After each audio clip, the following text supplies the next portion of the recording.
offset d'un volt. Hop, voilà, j'ai 1 kg avec un offset d'1 volt et 2 volts pic à pic. Et donc maintenant, si je me mets ici en mesure, je vais avoir la valeur moyenne, la valeur crête à crête, la fréquence, et puis ici, je vais mettre la valeur efficace. Voilà.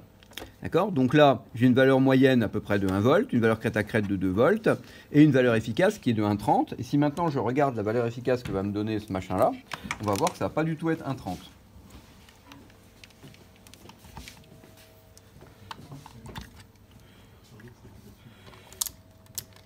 Alors, voilà. Donc vous voyez, il me donne, alors, changer ici, non, c'est belle, voilà. Il me donne en fait 0,7, d'accord, qui est en fait 1 sur racine de 2.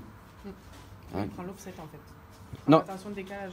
Ouais, c'est-à-dire que lui, non, ici. Ah oui, il enlève la tension Ouais, de décalage, comme s'il y avait qu'un volt. Voilà. Alors que normalement, si c'était un vrai trou RMS, il devrait me donner la même valeur qu'ici, c'est-à-dire 1,3 volts. Ouais. Là, le 1,3, on l'obtient comment? Bah, c'est l'oscillo qui te donne directement la valeur efficace. C'est la valeur efficace vraie de ça, c'est-à-dire qu'il fait U0, pardon. La valeur max, c'est-à-dire l'amplitude. Non.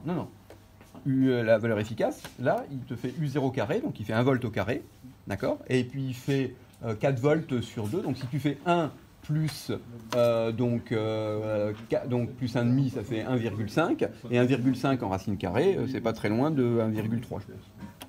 Oui, mais alors, je vois pas d'où vient le 4. Quel 4? Vous m'avez dit 4. Où c'est que j'ai dit 4? Parce que j'ai dit UCC au carré.